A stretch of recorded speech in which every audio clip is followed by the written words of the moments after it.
Welcome to the 2 to 20 podcast, the podcast that empowers women how to build, fund, and scale their businesses. I'm Katie Vander. And I'm Julia Belt. We're here to share stories, insights, and strategies from trailblazing women while keeping it real about the realities of startup life. As founders ourselves, we know the beginning stages of a startup are tough. So we're here to give you all the info that we wish we had. In each episode, we'll be interviewing founders, the funders who backed them, and the experts that helped them get there. Right now, only 2% of venture capital funding goes to female founders. Our mission is to change that. So whether you're dreaming of starting your own business, already hustling as a founder, or you're an investor looking for the next big thing, 2 to 20 is your go-to resource. So grab your coffee or your wine, get comfortable, and join us as we dive into the world of entrepreneurship. Well, welcome to the first episode of 2 to 20. Julia, I'm so glad that you're joining me on this journey. It's going to be fun. I'm so excited. And I would love to just kick this off by sharing having you share the backstory of 2 to 20. So you launched the 2 to 20 umbrella company a while ago. So what was your reason for launching that? And what's the journey been so far? Yeah. So about 2 years ago, I left my job in banking. I was starting my company. I really didn't know any women in tech. I didn't really know too many, especially women running companies. I didn't know any VCs really. I had kind of a small network from my previous life, but not too big. And when LA Tech Week was rolling around about 2 years ago, I ended up wanting to throw an event and use this as sort of like a way to be able to meet some of the other people, especially in Los Angeles, that are building companies or funding companies. And so I ended up throwing a event for female founders and funders during LA Tech Week. That original event was sponsored by Oric and Zendesk. We got a space that filled about 100, 110. We weren't sure if we were even going to be able to fill the space. And we ended up getting 700 plus RSVPs to this event, which was crazy. It was really exciting to see that there was such traction around other people interested in building, founding companies, all these women, that are working at venture capital firms here in Los Angeles.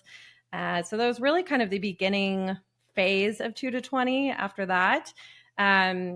Because of all of the traction from the one event, we ended up throwing several other events over the summer. We've gone on to host dinners.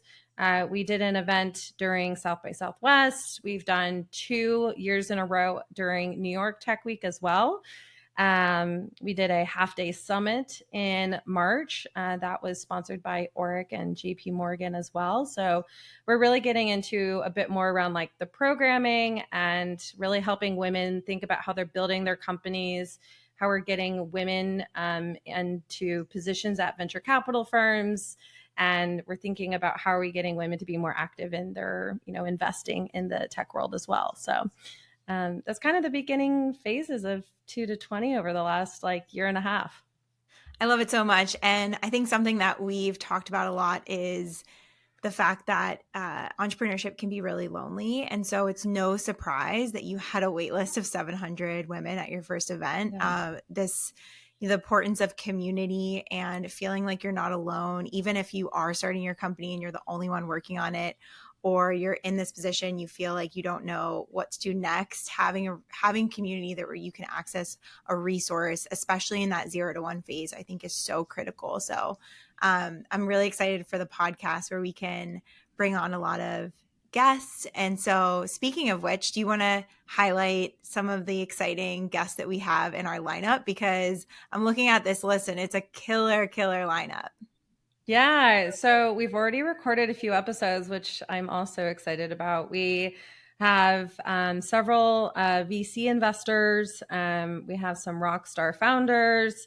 We're going to have 1 or 2 experts on. So we're really going to have sort of a few different categories. So founder, funder, sort of experts in the space, and then sort of like what I call like partners, people that are like legal or compliance, and basically are the ones that are going to help you kind of get from 0 to 1.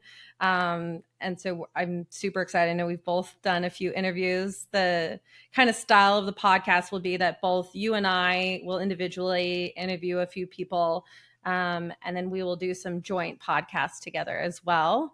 But I'm excited because it's a fun way, I think, for us to be able to highlight kind of both of our networks and everybody that we've also personally been working with, alongside while we've been building our companies. Yeah, exactly. So, if it's helpful, I can give a little bit of background about how I got into entrepreneurship, which was not really, I would want to say like on purpose. So, I kind of stumbled into entrepreneurship.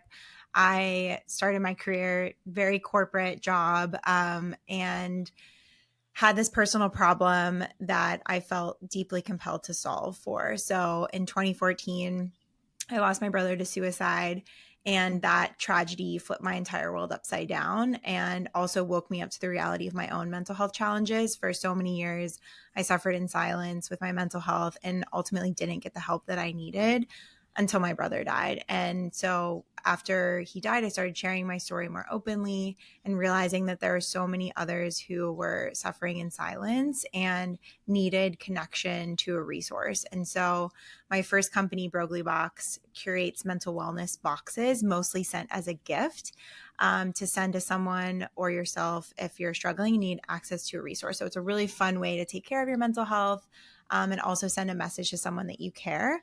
And because of that work, I actually met my co-founder of my newest startup, Mindly, which is a tech platform to help digitize mental health supports. And it's based on single session interventions. And essentially just kind of trying to bring unique ways to support people in their mental health to the world. And so I'm really excited to also dive into how all these founders and the funders that back them support themselves in their mental health, in addition to building their companies, because I believe that you as a founder are your company's greatest asset. And if you're not taking care of yourself, then your company is going to reflect that. And so I would love to bring that unique perspective to the podcast as well, and just really excited to be here. I totally agree, and I loved your story. I know the first time that we met, I just remember thinking like, what a nice, kind person. It's so refreshing to meet somebody that has such a fascinating backstory, and like you wake up every day and you're such an inspiration to other people. And I know that that's going to be really great, especially for other people that are going through similar situations. I started mentoring recently, through a group called Her Workplace. And a lot of what I've been thinking about too is like, how are we, not just like foundationally the building blocks of like building a company? Obviously, that's part of what we're going to be talking about, but also like holistically, how are we thinking about work? Work is also changing. How do we think about ourselves holistically? And like, why do certain things matter to us?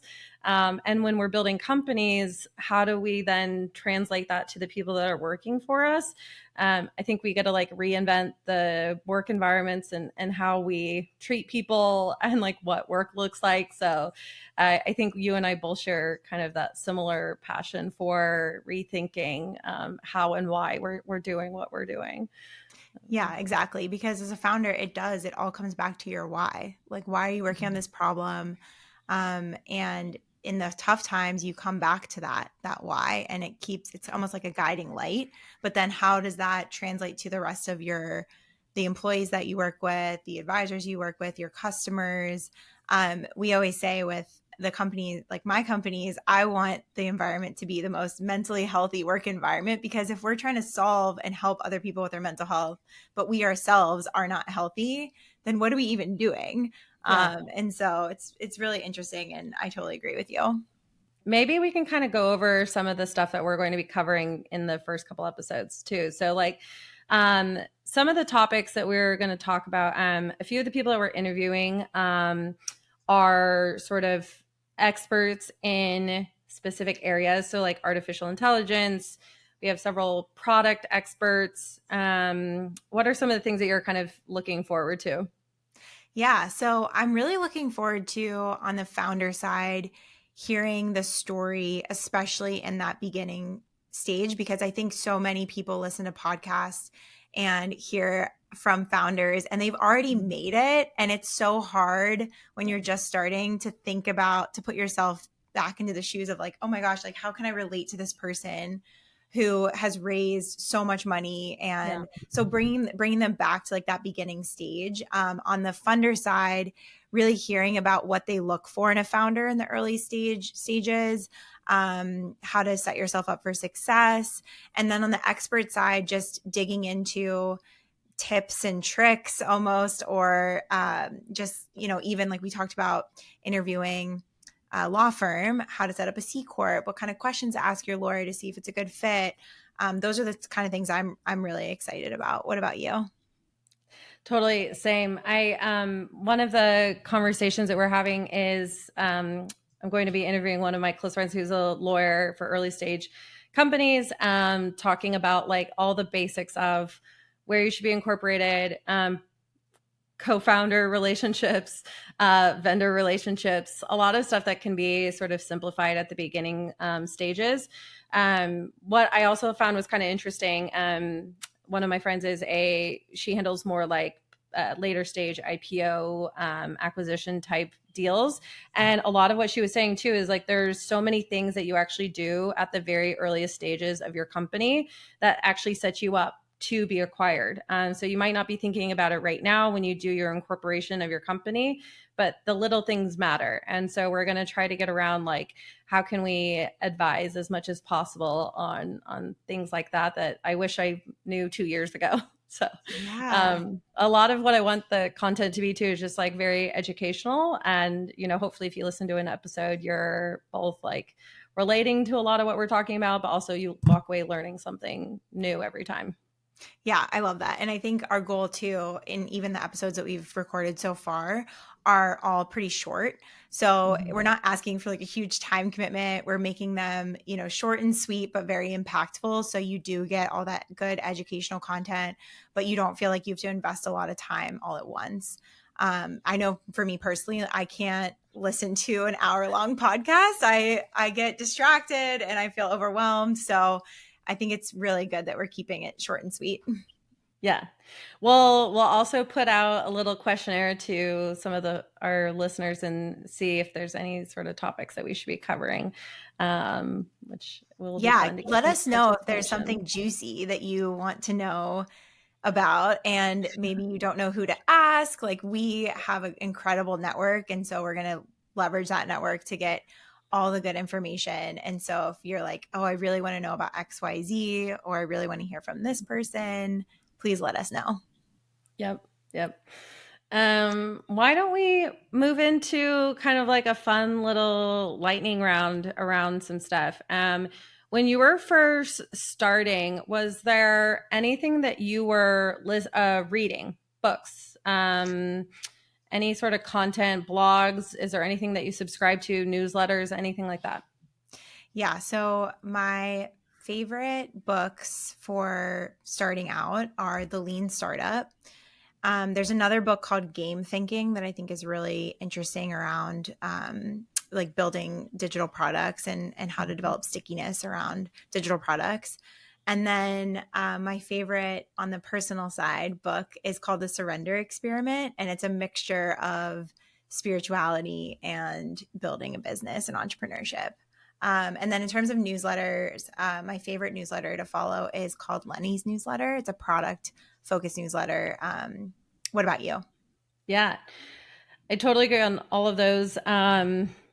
I one of my advisors told me to look into books around, especially because I'm going to be a lot of founder led sales is incorporated in my business. So a lot of the from impossible to inevitable, predictable revenue, the mom test. I don't know if you've read that, but like just basic stuff around how you think about your product and the messaging, how it relates to people. I had just wrapped up business school a few years ago.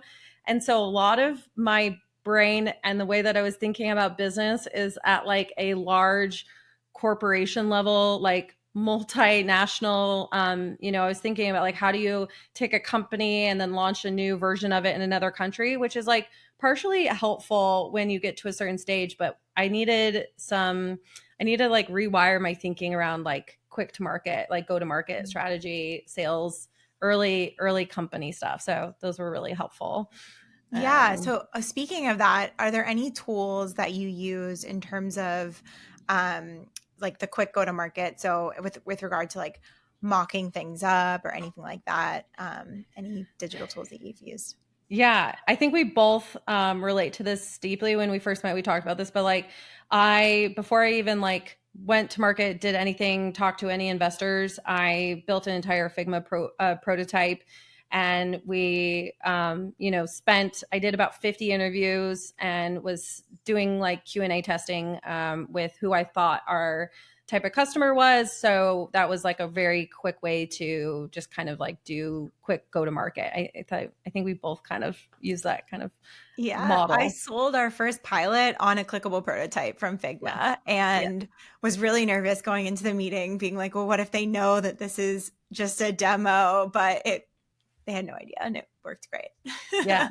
Yeah, no, there's so many products that we now like run our company on a daily basis too. We just moved over to Linear for our ticketing system, which has been great. And I actually started a few projects in there with my customers as well. So both as like an internal tool, but also like external tool with some of our kind of like charter customers. I know we talked about like a sales platform before, but I've been using Pipedrive, so both to track investor meetings, and then I use that also for all of our like client prospecting as well. Um, I don't know about you, but like Slack also just keeps getting better and better. I have every integration possible in Slack, especially around testing, bug development. So like if anything around if we experience any issues on the platform, everything is built into our Slack integrations. I don't know if you feel the same way, but I love Slack. It's phenomenal. I love that. Yeah, no, I Slack is quickly becoming my most used app Right? or tool for the business. But yeah, so coming back to like the ticketing system, we use Pivotal Tracker. Hmm. It works great. We only use it for internal ticketing. So I have to look into the one that you mentioned for Yeah, external. And then for sales tools, since we're B2B, couldn't recommend Calendly more.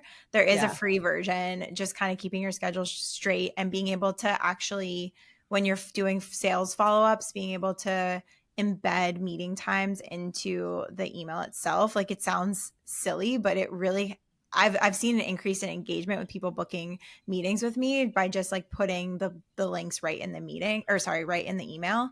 And then what else? What other tools do we use? We use Notion for project management. yeah. We use HubSpot for our CRM.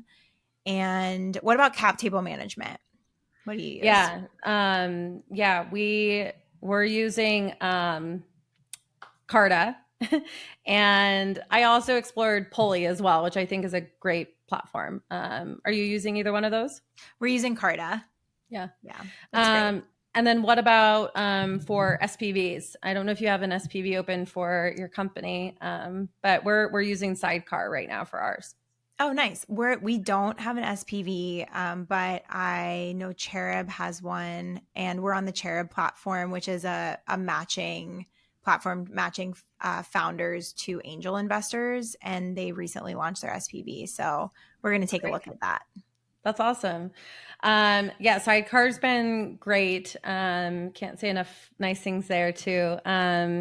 Also, just to make sure we clarify, SPV, special purpose vehicle. It's how if you are a founder and you're trying to direct a bunch of smaller checks into one vehicle instead of taking, say, 20 smaller checks, say 1,000 to 5,000, $10,000 checks, you can put them into one vehicle and then it goes onto your cap table as one investment versus say 20. So that's why we like that. No, Just and it's it honestly simplified. enables people that may not have been able to contribute to Yeah. you're like, they still are able to invest in your company, but if you have a minimum in place, that's oftentimes a barrier for a lot of people, even though they do want to invest. So it gives them the opportunity to still be involved and still make an investment, without having to meet that minimum. So it's really a beautiful thing for a lot of people. Yes. Yeah. Yes, I totally agree. Well, good. I think that was like a lot of our kind of initial conversation we wanted to have. But I'm super excited about everything that we're going to be covering through the end of the year. I think we'll be releasing 1 to 2 episodes a week, and we'll hopefully be able to get a full kind of like season in before the end of the year. So I'm I love excited to it. be co-hosting with you. I'm so excited. I'm so excited. And yeah, please, if you're listening and you have a specific idea for a topic or you have a question, feel free to write it in, and we want to hear all of your opinions. Yes. Okay. Well, we'll All see you right. on the next episode.